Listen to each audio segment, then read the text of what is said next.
Good afternoon. My name is Bruce Libhaber, Assistant County Attorney. This is a sunshine meeting, publicly noticed meeting. We're in the 29th floor, Conference Room A of the Stephen P. Clark Government Center building. Today is September 6th, 2018, approximately 2:17 p.m. Consistent with county procedures, this meeting is being recorded.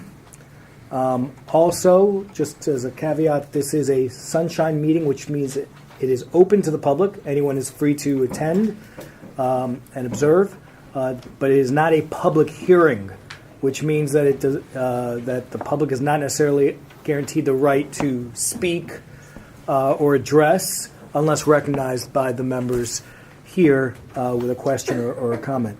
To that end, we can proceed. I guess we should, since this is being audio taped, announce our names for the record, and this meeting is being tape recorded, as I said. Again, Bruce Libhaber, Assistant County Attorney. Aneri Alfonso, Assistant County Attorney. Alfred Holzman. Prakash Kumar, District 5.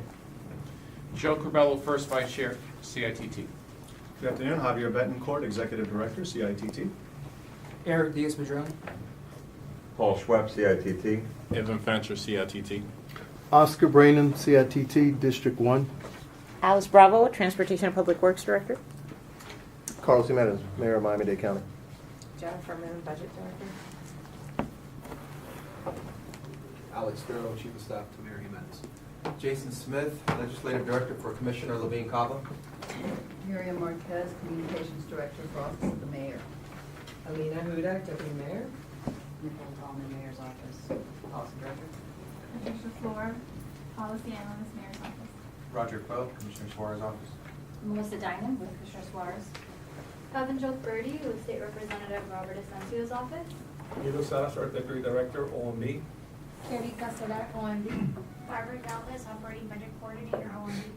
Andrew Lopez, Office of the Mayor. Jesse Schechter, Miami today. Patty Hurtado de Mendoza, Press Secretary, Office of the Mayor. Nina Morrow, Office of the CITT. Alan Gray Ruth, Private Citizen. Helen Levis. Ed Marquez, Deputy Mayor. Chris Ferreira, Chairman Bobo's Office. Deldra Owens, Chairman Bobo's office. Chris Arias, Chairman Bobo's office. Bill Wilson, Chairman Bobo's office. Has anybody not signed the sign-in sheet? We have it.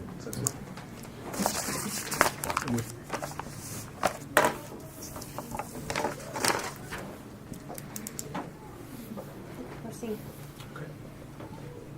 Mr. Mayor, thank you on behalf of the Transportation Trust. Thank you for calling us together. You know, we've always had a positive and collaborative working relationship between CITT, the county, the Board of County Commissioners, and we want to maintain that. And we understand that there were a number of questions and concerns related to the CITT's actions at our special meeting a couple of weeks ago. One of those actions dealt with the South Bay Corridor, and the other, a longstanding position of the CITT related to unwinding unification. I believe you have a presentation, so I don't know what order we want to take this in. But just to reaffirm, you know, we've been advocating for unwinding unification for many years, since 2015, and we have a couple of resolutions to that effect. So the action we took as a board a couple of weeks ago, you know, really reaffirmed that and took a different approach to how we had done it in the past by rescinding our own ordinance. But we maintained an effective date for full unwinding of 2020, and that is consistent with the positions we've taken in the past. So in 2015, we adopted a resolution calling for a phased approach, which I think we all agree is necessary. And that phased approach essentially took us through 2020, Okay. as does the current action. So that's the board's position on that item, and I think that's the topic of conversation here today.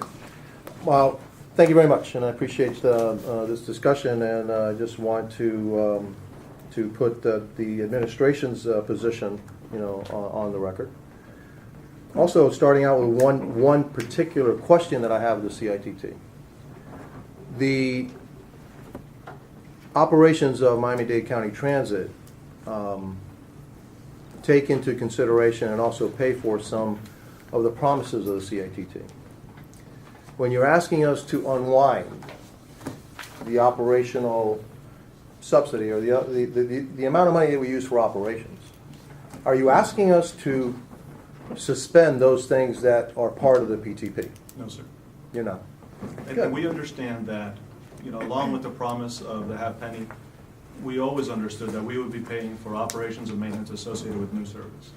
It's Okay. the issue of paying for operations and maintenance for existing service that I think the board has taken issue with, and I'll stand corrected if anybody wants to correct me, but I'm fairly certain that's our position. Fair enough. Because I think what you're going to see today is going to be eye-opening to you. So, the discussion that we're going to have today is a discussion about the original PTP and its pro forma, the additional general fund subsidy that was actually added to after the PTP was passed, because the original PTP was passed with the caveat that the general fund would maintain its maintenance of service or maintenance of effort. That maintenance of effort was $111 million. And all the pro formas actually had a maintenance of efforts of $100 million, correct? And so being the general fund part of transit. And it was actually this guy right here, when I was commissioner, some years later, that put into pro forma and actually put into the code that there actually would be a 3.5% increase from the general fund into the pro forma. Because it didn't seem right to me that $111 million, if that was going to go off for the next 40 years, is actually a diminishing level of maintenance of effort. All right. We will discuss what actually is the additional PTP surtax for operations and maintenance that is not part of the promises made. Because there's a substantial amount of money that's actually part of that operations and maintenance that comes from PTP that is actually to keep promises of the PTP. So people have been talking about billions of dollars, $1.5 billion, et cetera, et cetera. That's all incorrect. It is the operating subsidy that's taken, but a big chunk of that has been also to keep the promises of the PTP. All right. Then the unwinding of the unification, which actually is happening a lot faster than you think. So some folks have come here and said to you that we take $95 million a year. That's a stream that you can cut off right away. You'll have $95 million a year. You can bond out for 30 years, and that somehow, voila, you got $1.8 billion. That is completely, totally misleading. Because even our own pro forma says that by the year 2023, we will take no operating subsidy from the PTP.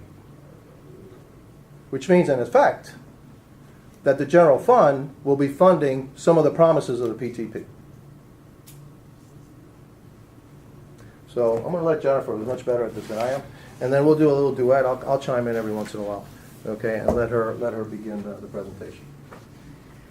So the mayor mentioned that the original PTP pro forma assumed a flat general fund subsidy. In fact, the fiscal impact statement for the ordinance that went before the board had a statement in it that said that the PTP, the fiscal impact was that it would protect the general fund from increased cost of transportation.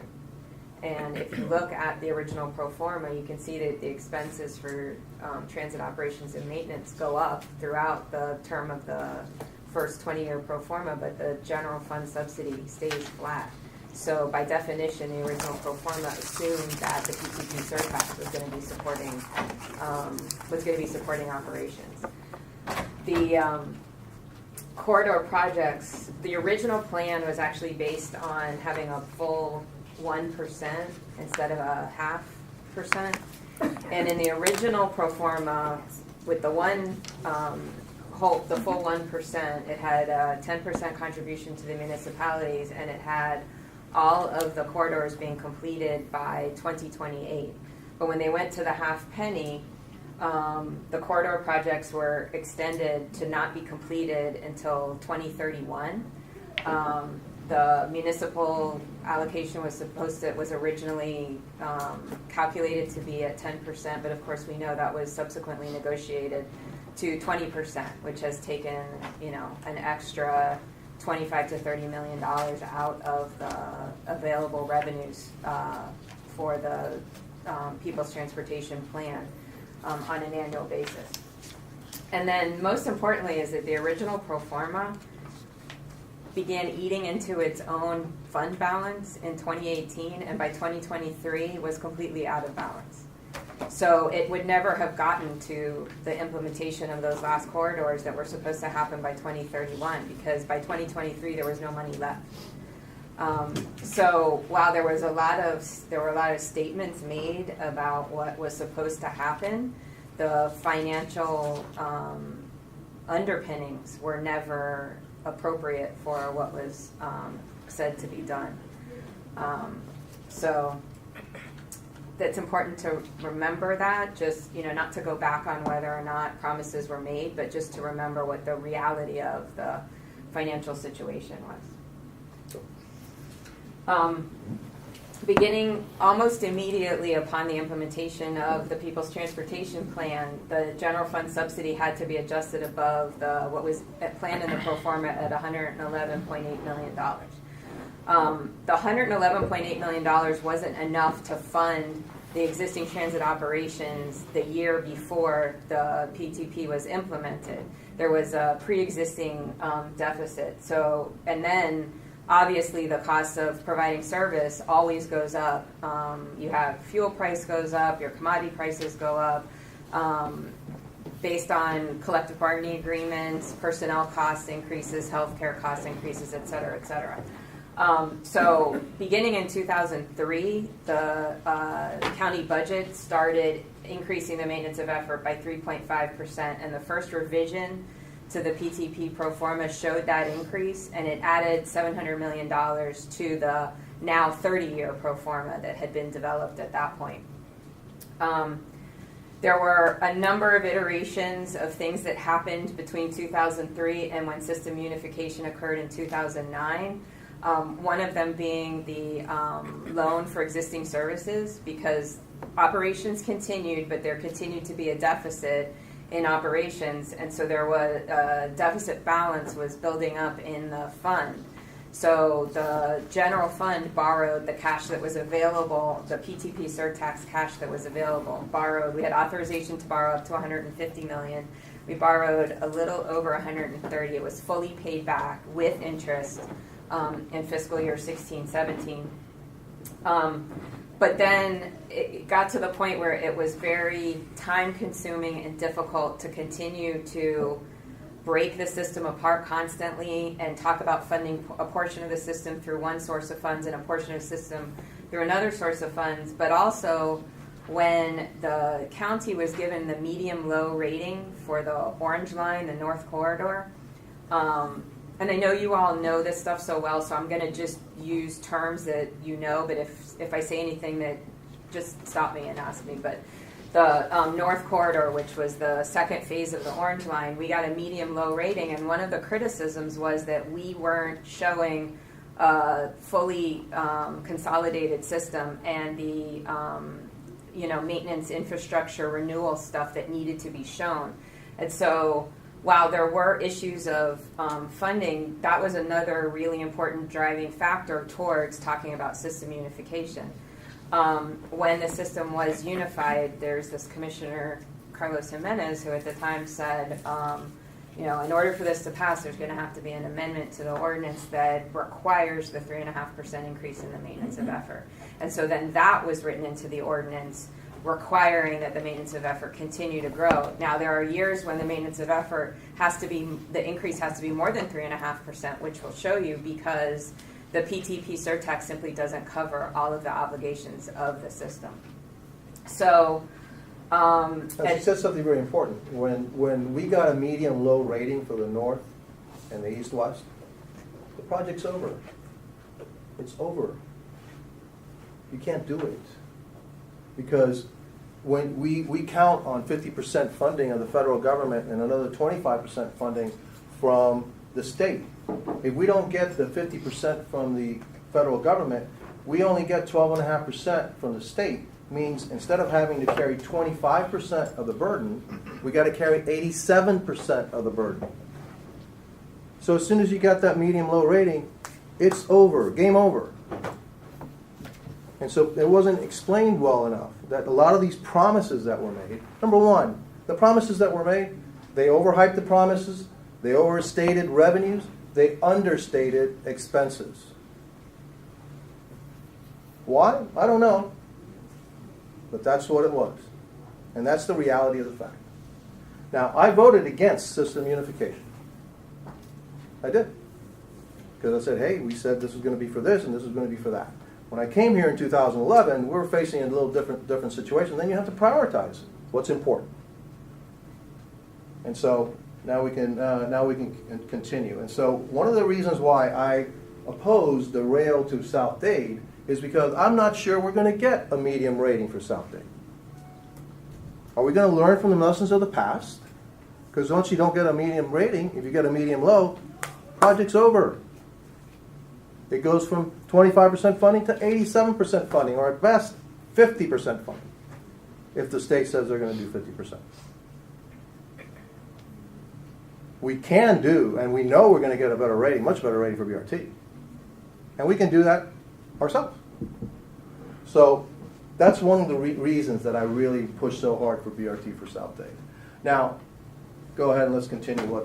So they actually know what was taken and what's not taken, and then what's going to happen in the future. Because I think it'll open your eyes a little bit about the future too, of what's going to happen with the PTP. Go ahead. So from 2003 until 2017, the general fund has contributed $521 million more to the People's Transportation Plan than was originally contemplated in the original pro forma.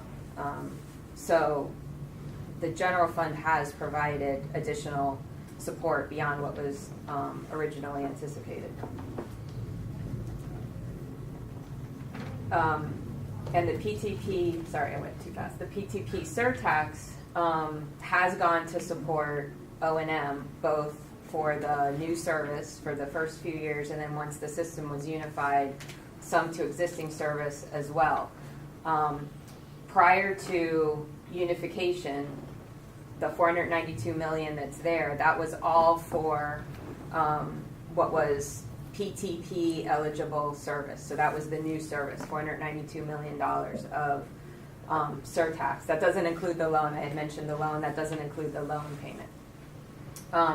Since unification, the PTP surtax has contributed $983 million to O&M. But of that $983 million, $521 million of it has been for PTP activities. The Patriot and Golden Passport, those wouldn't exist but for the adoption of the People's Transportation Plan. The Metro Mover Fare Free, the connection between the Arlington Heights and the Miami Intermodal Center, adjacent to the airport. And then right now we're running about 30 additional bus routes, and that's actually a lower number than in the past.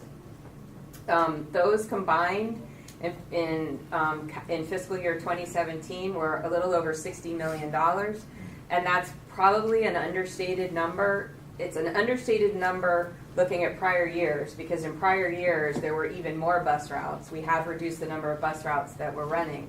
It's also an understated number because it's not really fully allocating all of the costs. We didn't go into overhead and figure out how much of overhead would exist or not exist if we didn't have the People's Transportation Plan. This is just the pure cost of those particular services. So there is one thing that's not a promise of the PTP. That's the Patriot Pass, but that's about $1 million something a year. Okay, all right.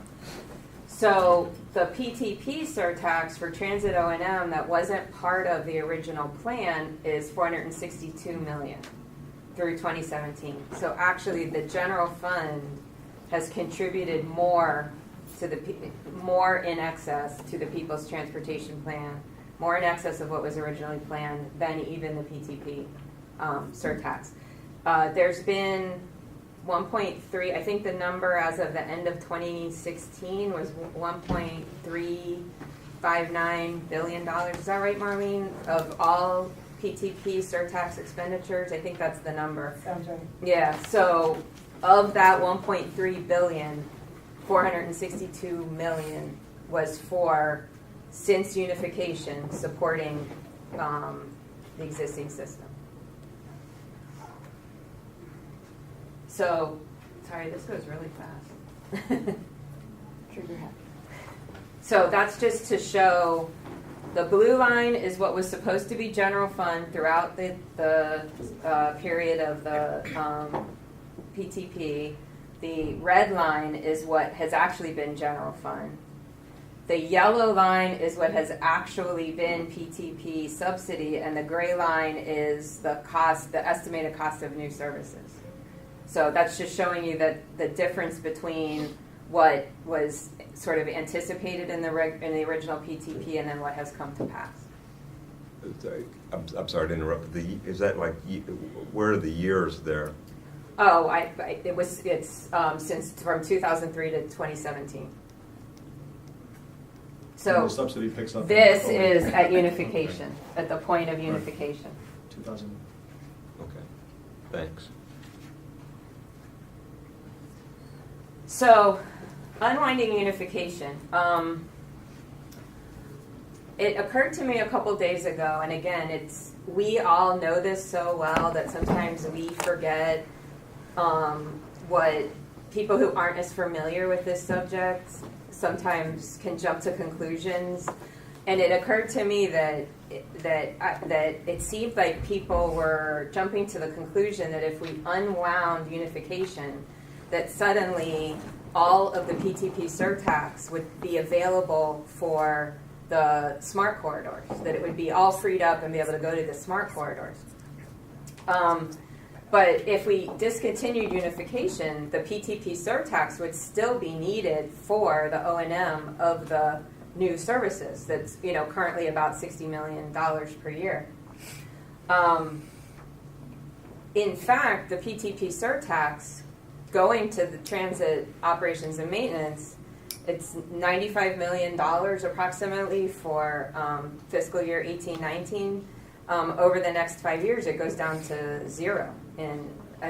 But if you think about it, it goes 95, it's like 80 something, then it drops down to 50. Once it drops down to 50, 2 years from now, there's no unification anymore, because at that point, if there's more than $60 million worth of expense for the new service, then the general fund is actually subsidizing the PTP. So if you unwind and say the general fund's only going to pay for the existing stuff and the PTP surtax is only going to pay for the new stuff, then you'd have to stop doing the new stuff because there's not enough PTP surtax to do it. Which of course we wouldn't do. We wouldn't stop the trains, we wouldn't stop the buses. I doubt we would stop the Golden Passport. So what happens is, and that's what we've planned in the pro forma, is that the general fund picks up all of the service. And in fact, for the rest of the term of the pro forma, and right now it's a 30-year pro forma, it goes out to 2058, the general fund subsidizes the People's Transportation Plan services, the new services, forever. There's about 15 years where there's literally no PTP going into O&M at all. There's a period at which we can start putting PTP back in because some of the debt service cost goes away. Debt service is a senior obligation to operations and maintenance. But even by the time you get to 2058, there's only $53 million worth of PTP surtax going into transit operations and maintenance. And if you think about it, over the next 30 years, the increase in what's now a $60 million cost, it'll be 90, almost $100 million. So even then, the general fund is going to be subsidizing the PTP services to the tune of $50 million a year. So if you do go through the process of unwinding, which you still could, what it does is over the fiscal year 18-19 and fiscal year 19-20, setting aside that for fiscal year 18-19 we've made no provision for how we would fund the service. It would mean cutting other services in the county budget, because we can't increase the millage rates at this point because they've already been advertised. It would free up only $55 million. $55 million total, not $55 million. To 2024. Right, and not $55 million a year, $55 million total. So that's not going to do anything to improve the ability to issue debt or fund. And that's why I asked you the Capital. question. Should the PTP pay for the things that the PTP promised? That was a very important question, right? The answer obviously is yes. Because in 2 years from now, the PTP subsidy that we take for operations is $50 million. Yet the cost of actually providing that service, the services that the PTP promised, is actually $62 million, and we're not even escalating it. So that means that the general fund actually has to pour money into those services to provide for those promises made by the PTP. So this whole thing has started out here at $95 million, and somebody says, well, $95 million, you bond that out for 30 years. It's completely off the track. If you want, I could say, hey, you guys are going to owe us a bunch of money if I take it all the way out here. Now, I voted against the unification. I did. All right. Because this is hard to explain. And it was actually, they couldn't convince me at the time of why it was necessary. But it is not the picture that's being painted that there is this pot of money available for all these projects. Because it's not. It's just not.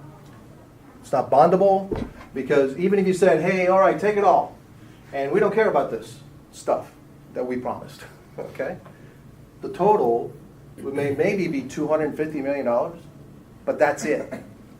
You can't bond it past that, because it doesn't go for 30 years. It goes to zero. Right here, it goes to zero. And in here, we're actually subsidizing all of those promises of the Golden Passport, Metro Mover, the Orange Line, and also the 22 additional bus lines. That's all on us. And those are actually promises of the PTP. Everything else is basically eaten up by debt service of all the projects that are PTP eligible.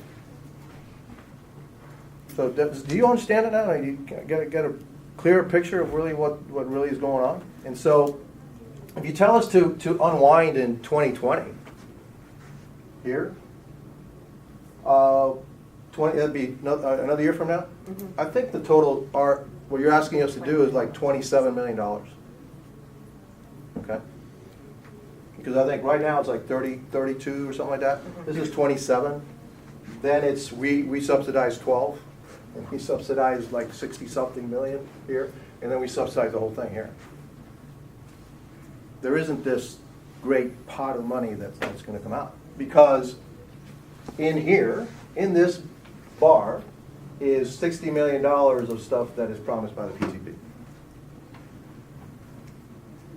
And you know why we haven't articulated that really all that well? Because I assumed, just like you did, that the 95 was subtracting the PTP promises. And then, about a couple of weeks ago, I said, hey, what about existing services? What about promises? Is that in the 95? Yes. I said, what? It is. No wonder people have been misled and all that, because there was assumptions being made that aren't actually true. So I needed to come here and say, hey, look, you probably assumed the same thing I did for a while. But this is the reality of what that $95 million is all about. Yes, there are $30 million taken for pre-existing operations and maintenance. Yes. Goes down to 27. Actually, then it flips. Okay. We're actually putting 12 in, and then we put in 62, and then we put in the whole thing, because it goes down to zero. You want to hold us to that? I have no problem with that. If you want to say, hey, by 2021 there will be no more subsidies, well, there isn't any more subsidy in 2021. In 2021, there's no subsidy. Actually, we're subsidizing the PTP. And then from then forever, we subsidize PTP. Right, so speaking of forever. Forever. you're probably wondering, okay, then what's paying for operations and maintenance of the new corridor that we've talked about implementing? If the general fund, if the general fund subsidizing the existing PTP activity starting in 2021, what's paying for that stuff after? And I know you already figured this out, that when we implement BRT and the operations start in 2023, the operations are subsidized by the general fund and other sources. It's not PTP paying for those operations, because the PTP is being completely consumed with the debt obligations and the contributions to municipalities. And so the total subsidy that's going into the just the South Corridor from other sources other than PTP is $3.75 billion through 2058. So that's the commitment of the county is, hey, we're gonna put in general fund in excess of the maintenance of effort, because this is beyond the maintenance of effort that we're putting in. We're going to put in the TPO, identified 2 sources of funds that we were able to swap out that free up money. The Transportation Improvement District that was sponsored by Chairman Bovo, and then the joint development related revenues that are also going to be dedicated. All of those things are what support the operations and maintenance of the South Corridor operations. It's not PTP star tax. One thing I want to add, we had said that we were going to be out of, in other words, not even the subsidy would be gone by 2020, but that was before there was a constitutional amendment that adds $25,000 homestead exemption. That gives us a $70 million hit. If for some reason it doesn't pass, we're clear by 2020? Yeah. Okay. So we're clear. We're done. We would have been done, but this thing came out of left field. And so we have to, as mayor, I have to prioritize certain things. I got to make sure that police officers and fire. And by the way, the subsidy of the PTP is general fund. So there's only certain things that are actually from the general fund. Police, parks, public works, and other things come from the general fund. Not libraries, not fire. They have their own revenue sources, but it's a big hit to the general fund. And so, had it not been, if it doesn't pass, then yeah, we can commit to you that we're going to get this down to zero faster, which means then, in essence, you owe us money. So you don't, because this is not what I'm about. But this, you can show that, hey, we will be then subsidizing PTP promises through the general fund. All right. So, I just wanted to make sure that you all understood that, because a lot of people have been saying a lot of things that just aren't accurate. And so it's frustrating for me to go out, and it's very simplistic. $95 million, 30 years, $1.8 billion. Nope. Even at its best, it's never $95 million for 30 years. Gets down to zero in 5 years. So that's not accurate. And so somebody else made a promise a long time ago that was based on highly inflated revenue and highly deflated expenses. The highly inflated revenue that was there, and the promises made or assumptions made at the time, were that you would get ridership increases of close to 5% a year, that you would get regular increases in fares, which have not come to pass. So those two items right there, we actually have had decreasing ridership. We haven't had increasing ridership, and the fares haven't increased in how long? How long?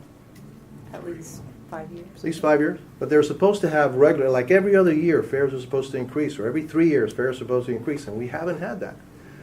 So the revenues went down. The recovery of, I know when I first started here, I think the revenue recovery was up around 30%. 30% when I first got here. It's down to about 20%? 22%? Right? So our fare box recovery has shrunk when it was supposed to increase, or at least maintain the same. And the expenses that were allocated to some of these corridors were like, what? The South Dade corridor back in 2002, that I think was an elevated extension, all right, was $700 million. For 20 miles? Really? $700 million? The original performer also said that the cities were going to get 10%. That was given, they got twice as much as what the original performer had. But promises were kept being made and made and made and made, obviously for political reasons. But you know, I deal in reality, man. I deal in reality. So I'm not going to make a promise that I can't keep. So, you know, what you see coming from my administration is a promise that we can do. Things that we can do, not things that we may be able to do, or gee, I wonder, I hope, and pray. And so, you know, I hope that this now gives you some insight as to what we're dealing with, what the reality is, and that, you know, we shouldn't be on opposite sides. We should be working together. And again, you know, if we unwind, say, 2 years from now, it's a $20-something million hit to the general fund, because that's what is subsidizing the pre-existing. You know, we'll have to do what we have to do. But that does mean, and that does mean that something has to give somewhere. And so, you know, what that is, and it also depends on, you know, are our assumptions correct or not. If actually the revenue goes above our assumptions, then okay. If they go below, hey, got to make difficult choices. But that's what I get paid big bucks for.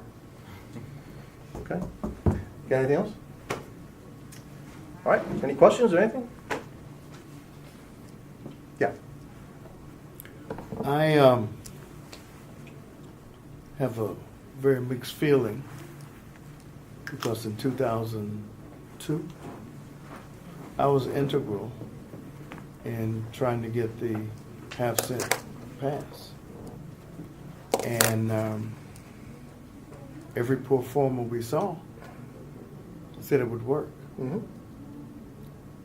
And before 2004, it became apparent that it wouldn't. Right. And we continue to play the same game. Yeah.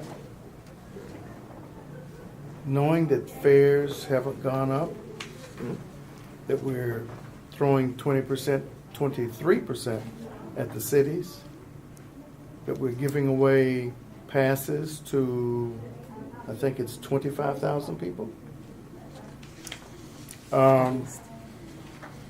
Things really need to change. The half-cent or this model is not working, and it's not going to work. And we can keep sitting here and talking and saying that we want, but we need to change how we do transportation in this community. The 23% that goes to the cities, they're looking at how many, 14 million riders? About 11. 11 million riders.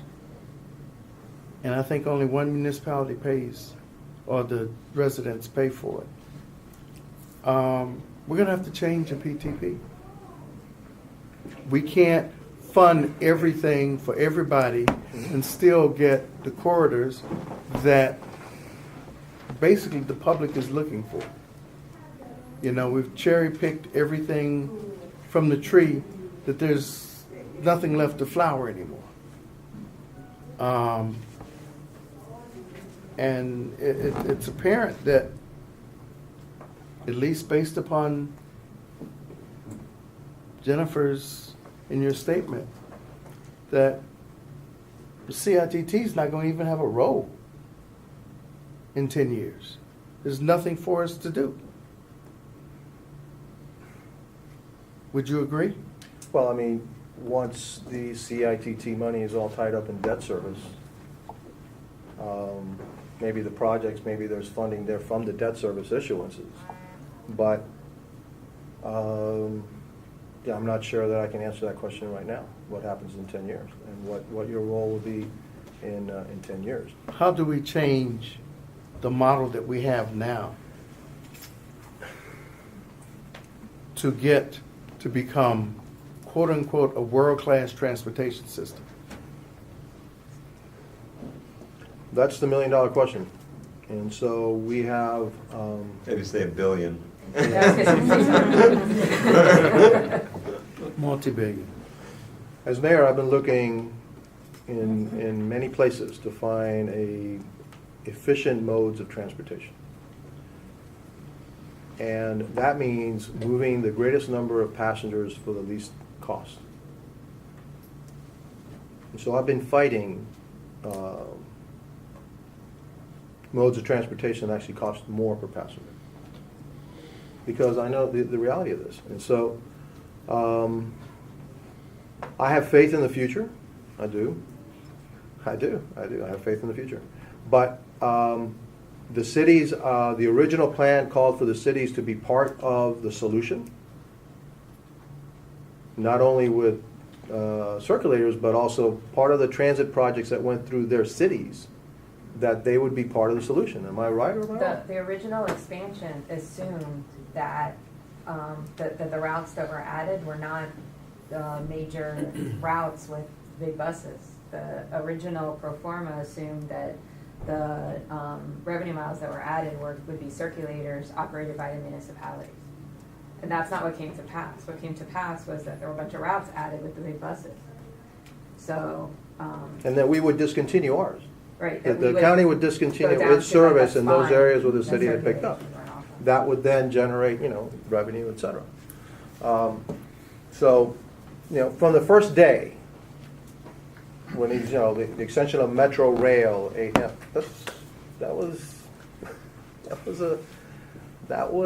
could never come to pass unless the federal government gave you some very high ratings and gave you more than 50%. It never happened. Yeah. If I could say, back in March, APTA held a weekend retreat here of all the transit CEOs. And 3 days were spent talking about what is the future of transit in general, because every city's seeing the drop in ridership. What's the impact of Uber and Lyft? What's going to happen with autonomous vehicles? Different, Qatar and other centers were presenting studies they had done. And the head of the FTA came and addressed the group, and she herself couldn't answer these questions. And she said, let's invest in practical alternatives. And she actually pointed out to BRT, Bus Rapid Transit, your buses have a certain lifespan of 10 to 12 years. In 10 or 12 years, we're going to know a lot more as to what all these different new technologies are going to do to help us. So there are even bigger questions out there that need to be answered. I'm going to answer your question now this way, is that I think for a long time, the CITT has been focused in on big things, rail projects, corridors, et cetera, et cetera. The CITT should be in the business of moving people. How do we get people in Miami-Dade County to move around and not be stuck on one thing or another? And if I were you, if I remember the CITT, I would go and start to research how are people going to be moving around in the next 10, 15, 20 years. And so should we then shift our focus? I'm not saying that we should. I'm just saying, should we then shift our focus to something differently, or could we be moving something differently? Because look, even if we put the 6 corridors in place, 90% of the people are still going to be in cars. As much as we want to get them out of their cars, okay? The definition of insanity is doing the same thing over and over and over again and expecting a different result. All right? And so as much as we want to do that, the fact is people like the convenience and they like the comfort, and they'll even pay a premium price for convenience and comfort of their own vehicle that will take them from where they want to go to where they want to go. 97% of the people do that right now. It's much cheaper to ride public transportation, much cheaper to ride, even to ride Uber and Lyft than it is to have your own car. Probably, okay? And so I think the CITT then has to be an oversight function to what we're doing in Miami-Dade, what the TPO is doing with the right use of its money, of the people's money. It's the people's money. Are we using it the right way? It was never supposed to be just transit. It was a transportation plan, and it always assumed all these other workers were coming. And by the way, there has been a lot of different, you've seen a lot of the work of the PTP on the roads every day. A lot of the circles that you see, traffic improvements, curbs, all those things, the expansion of highways and stuff. ATMS. That's part of the people's plan too. It can't be just focused on one item or one thing. You got to focus on mobility. How do we get around? I mean, all I want to do is get from here to there fast. That's all I want to do. Convenience. How I get there, I don't care. I just want to get from here to there fast. Okay, and so how do you do that? I don't know. I don't have all the answers, man. I'm not. If I did, I'd be really really rich. All right. Mr. Mayor, I'd like to counter your argument about people wanting to be in the comfort of their vehicles with the up-and-coming generations, the millennials. I don't think they necessarily do want to be in the comfort of their vehicles. They don't want to drive. They want to have their hands free. They want to be able to text and participate in social media. Which is exactly what's going to happen in the future. Sure. In a vehicle. In a vehicle. In a vehicle. Not a vehicle. In a vehicle, okay, with a comfortable vehicle where they can text and drive and the whole thing. Either the vehicle drives itself, And they'll be stuck in traffic. or somebody It's somebody not else moving. drives it. Okay, So right? what can we do, and I guess this is what you're saying, you go over and over again, trying the same thing over, what can we do to make a mass transit vehicle that comfortable vehicle? It's a challenge. Now, one thing that, I'm in support of the South Dade Corridor. I wasn't able to participate in the special meeting, but I expressed my sentiments to my fellow trust members. And as much as I love the train, I know how much more practical the BRT is.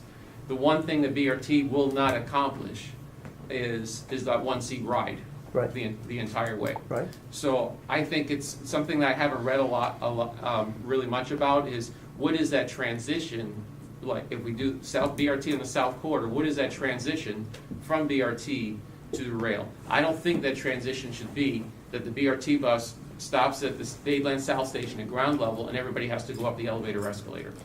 So that's why I spoke to her right after that pass, and I said either you bring the rail down or you bring BRT up. Right. Because And the rail- I think exactly like you, that it has to be a very comfortable, Absolutely. something very, very seamless that you go from one and you get into another vehicle and you go. And by the way, major cities, they have transfer points all over the place. Yes. There's very few one-seat rides. I mean, you go from here and you want to go over there, you take this one here, and then you can take this one over here. Go and you go up that a platform, way. down a All right, platform. and so But that's typically going from one corridor to another, not down. That's having network. That's that, and it happens all, but it also happens in different levels too. You go up and down, and I was in Shanghai. They move 9 million people a day in Shanghai, but they also have 34 million people. Okay, so we don't have that kind of density. They're a much denser area, and you had to go up and down and this and that and to do all that stuff. But to answer your point, we want to make that transition as comfortable and as seamless as possible. And so that's her charge. How do you make that as comfortable and seamless as possible? It cannot be, you're right, that now you get here down here and you have to get some kind of escalator or something. Something different has to happen there so that the people say, hey, that's a pretty easy transition. I just go from here and I go to here. Then also about fares. Is there a transfer fee or not a transfer fee? Maybe there shouldn't be a transfer fee. Right. Okay, it's just that's it. This is the fare for the entire ride all the way up, and this is like one ride. Will that affect us a little bit? Yeah, but I think it also will add more ridership because then that there's not that disincentive of a transfer fee for lack of a better word. And so we want to make it the best BRT system. And the bad word about BRT is bus. And everybody says, oh, it's a bus. It's not really a bus. It's really different. And I said, hey, I don't want anything that looks like a bus. I want to make sure that it looks, and acts like a train. It just happens to be on rubber wheels. That's it. And when you have an express, you can just go right around the station and keep on going. It doesn't have to wait at every stop. And as mayor, I'm telling you, I'm going to continue to look around the world and say, what do you got? What are you doing? And what's on the horizon? And I sent Jennifer off to California last year for Uber and Lyft, Uber symposium. It's called Elevate, which is about flying vehicles. Okay, and they may think, oh, that's crazy. No, it's not, because if Uber is looking into it, it's got to be pretty serious. And if Airbus and GM and everybody's looking into it, there's something to this. So let's see. Maybe it's 20, 30 years down the road. We got to take a look at it. All right. And I'll be going off to different parts of the world to look at new, different kinds of technology, and that may be cheaper, faster, and much easier to implement that what we know today. The problem is that all this stuff is on the horizon, and you can't see it yet. And it looks like, well, yeah, they've been promising that for a long time. Some of it may be real, some of it may not be real. And that's why I would say, hey, start looking around, see how can we spend that money the best way possible. Right now, the best way to spend the money that we did is, hey, 97% of the people are in traffic, are in a car. How do we make the streets faster? How do we make them more efficient? And so we're implementing the process of implementing 300 smart traffic signals.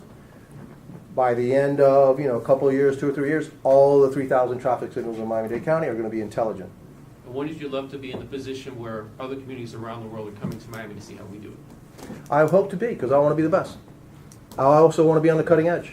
Absolutely. Sometimes I'm too far on the cutting edge. All right, I do things that aren't possible yet, or I think about things that aren't possible yet. And I go back to the days when I was the rescue operations officer of the city of Miami back in 1984. And what did I want? I wanted we used to do our reports on hand and all that. I wanted a computer that we can put all the vital information of the patient information and all the vitals, all the findings into the computer, and then the computer at the end says, hey, look for that. They can do it now. They couldn't do it in 84. Okay? So that's me. Okay? I'm not, most people don't get me. Okay? Because always, I'm a pretty quiet guy and all that, but that's not really me. Yeah, go ahead. No, go ahead, Evan. You had your hand up. So at the last special meeting when we passed the items, I've thought a lot about it since then, and it seems to me that the PTP governance structure is just all wrong.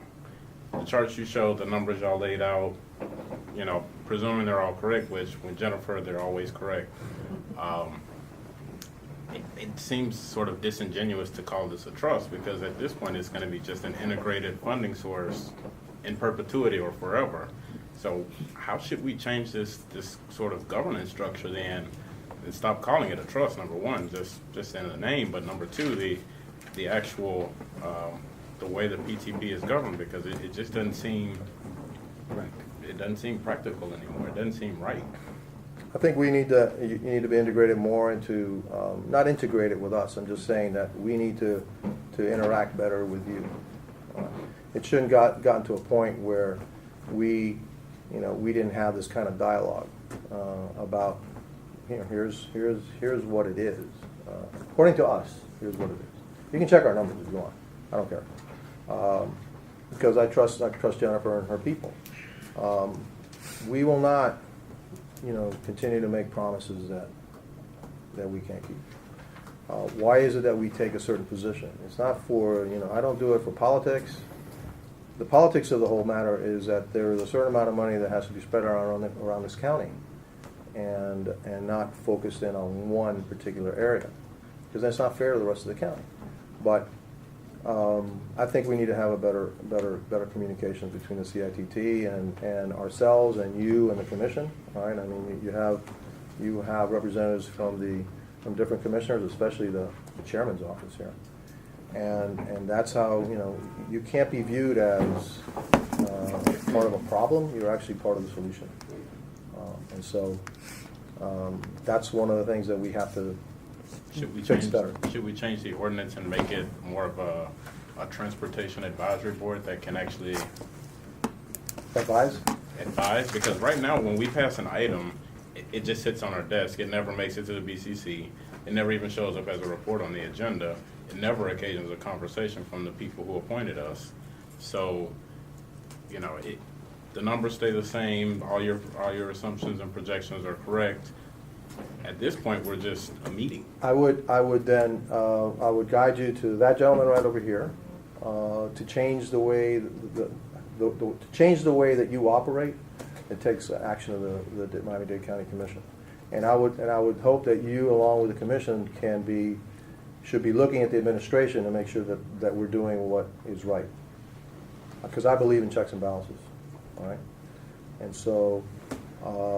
You should be actually an arm of or advisory to the commission on what we should be doing as a community as a whole in transportation. And then I'm supposed to be the one that kind of carries out your vision. All right? In the intervening, could we, when we pass resolutions per se, would the mayor's office sponsor the resolutions onto the agenda for now? I until we can't, can I don't know if I can sponsor it because. Not the resolutions, I'm okay, sorry. I don't know if I can Just put it in a sponsor report. it because there are limitations on the things. Can I sponsor it or not? What he's referring to needs a commissioner to sponsor. Commissioner sponsor.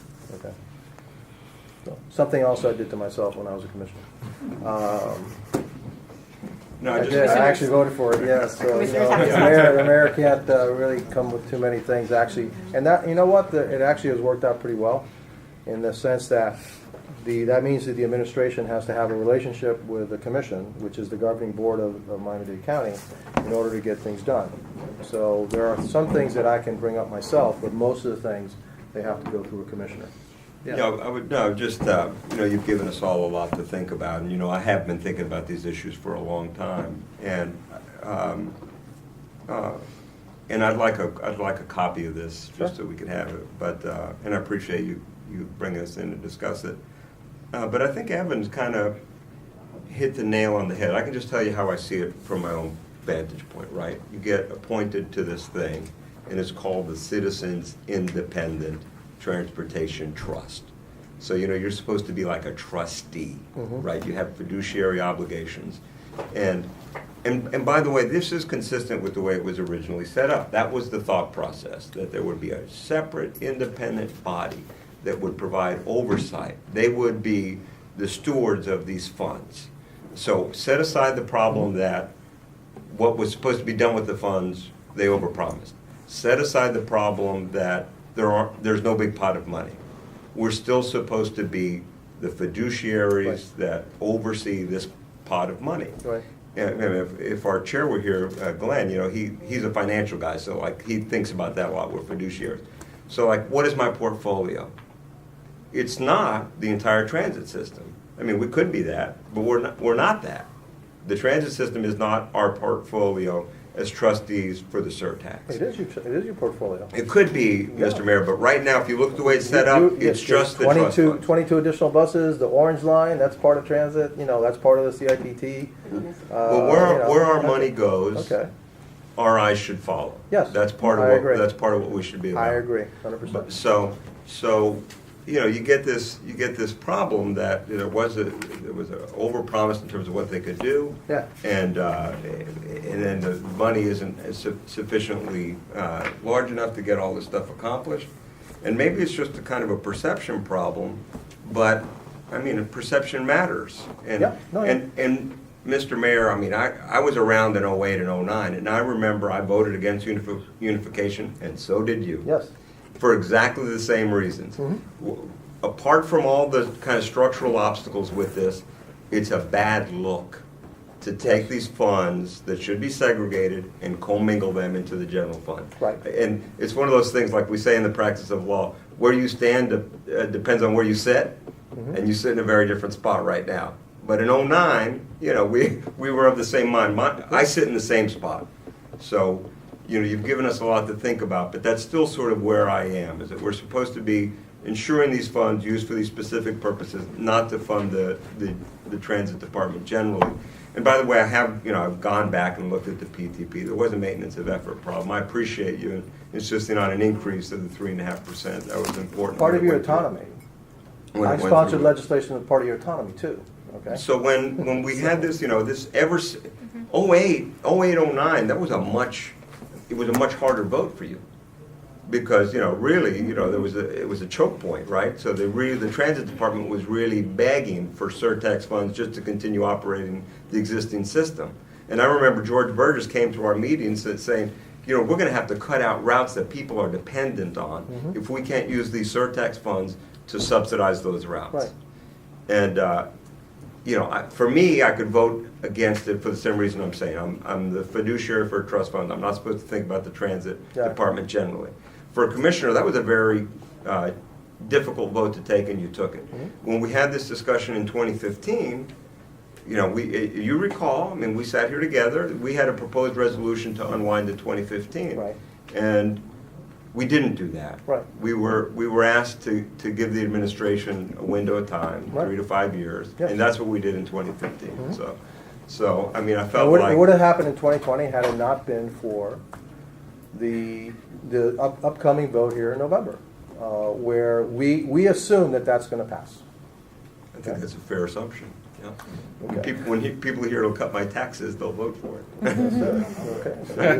Okay. But listen, I did that because we had made certain promises, and then there were promises that there was always supposed to be segregated, and so that's why I voted for that way in 2009. I get here in 2011, I have to cut $400 million out of the budget, and so now you have to prioritize.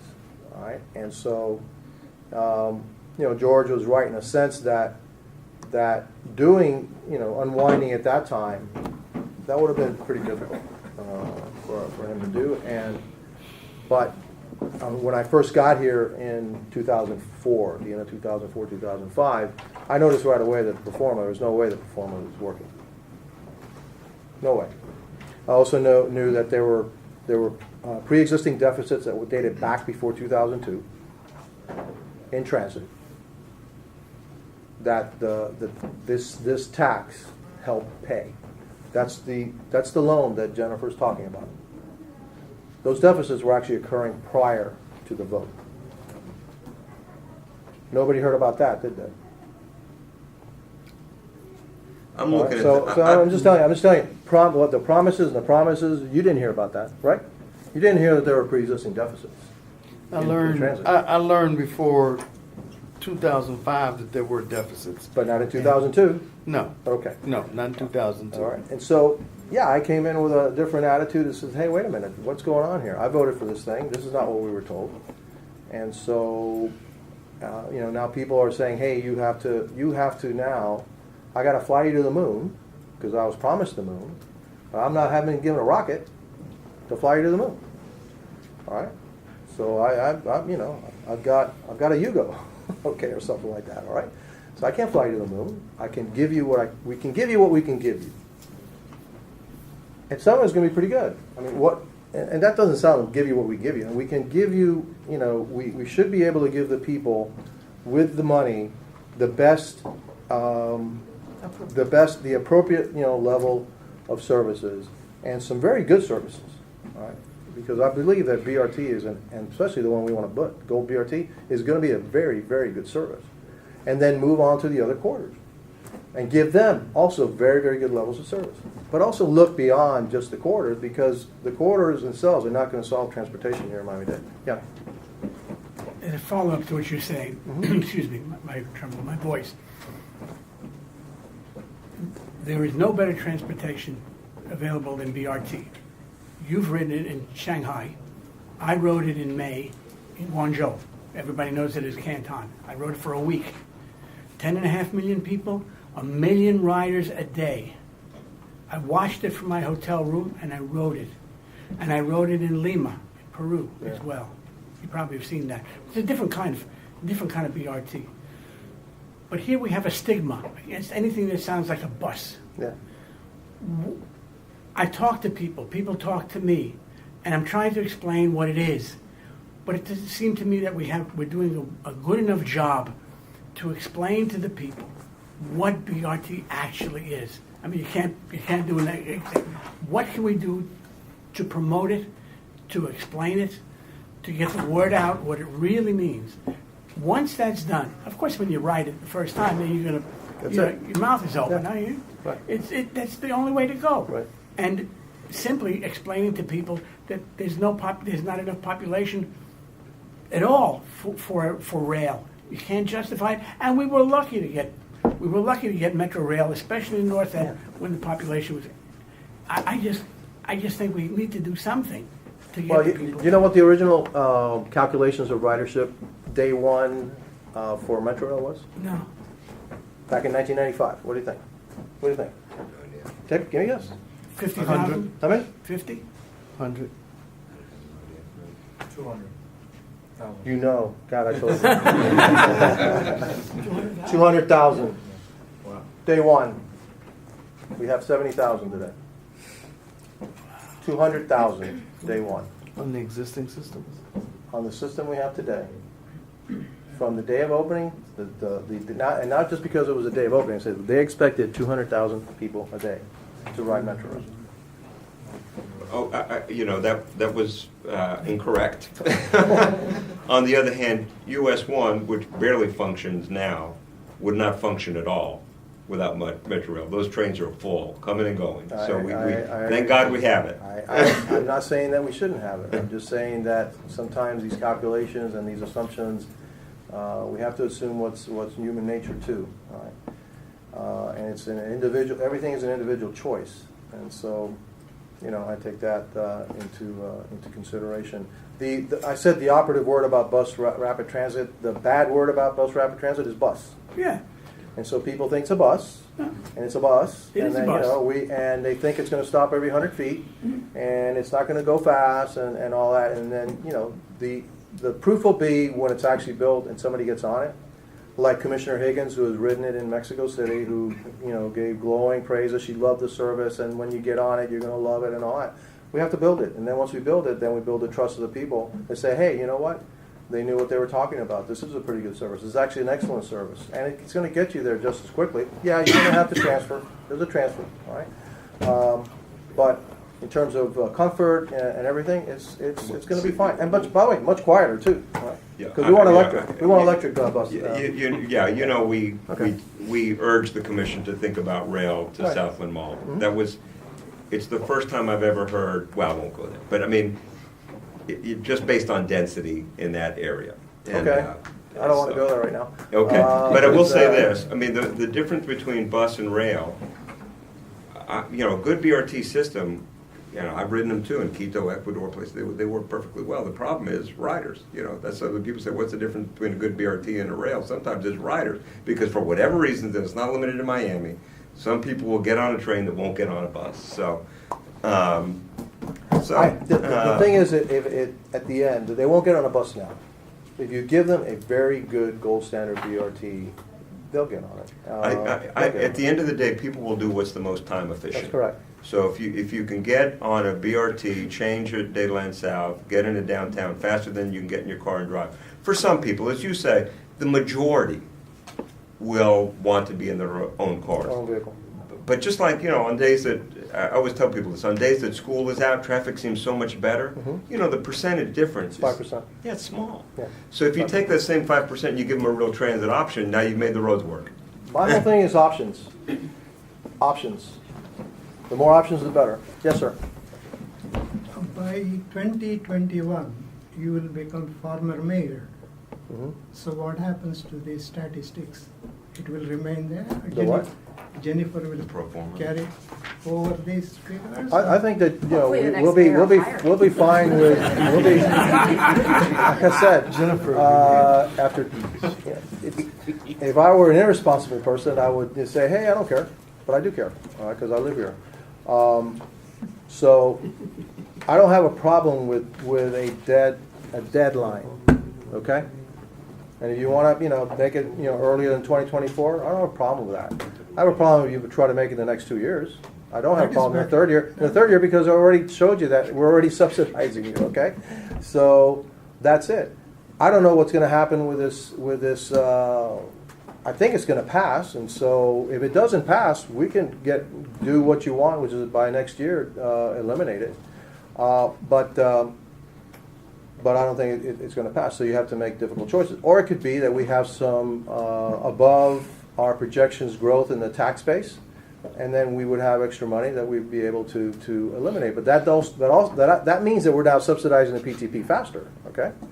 So, but I don't have a problem with that, And so I just don't, next year I have, one thing I see on the horizon, okay, is also, we've also just provided $20 million worth of protection to our children this year. That wasn't something that we were planning for. So we put police officers in all of the primary elementary schools in unincorporated Dade.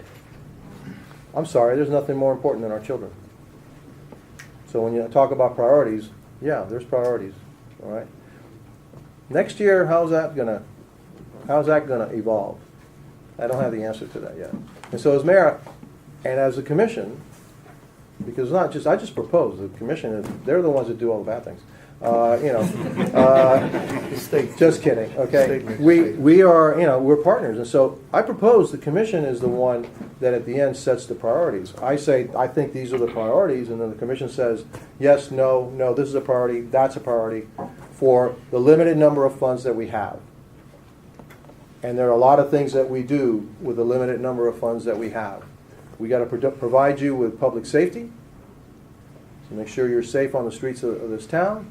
Make sure that if something bad happens to you, that we get there quickly. You got to keep your streets clean. We got to pick up your garbage. We got to have good parks and good programming. We got to take care of the most needy in this community, our young and our old, and a whole slew of other issues that we have as Dade County. We're an $8 billion corporation with 26,000 employees, providing a vast array of services, including an airport, a seaport, water and sewer, and transportation. And so it's a juggling act, all right? And so you can't put all your eggs in one basket. You gotta, everybody has, you have to prioritize, all right? Thank you. All right. Well, Mr. Mayor, I want to thank you. I know you've got a big budget meeting this evening, so thank you very much for taking the time, and thank you to Jennifer and everybody else who's involved in Thank you so this much. very Appreciate it. informative presentation. And I think we're still aligned. What's that? Good. I think we are. So what I do want at the end, I do want to have a much better communications between the administration and CITT, and I'd hope also that you can take that back to the chair about how they become more integrated and become more, more advisory in nature. And then you all, as a board, do more than start thinking about what else. How do we tackle the challenges of mobility in Miami-Dade County? Because that's what it's about. It's about how we get around from one place to another. All right. Okay. Thank you so much. Appreciate it. Thank you.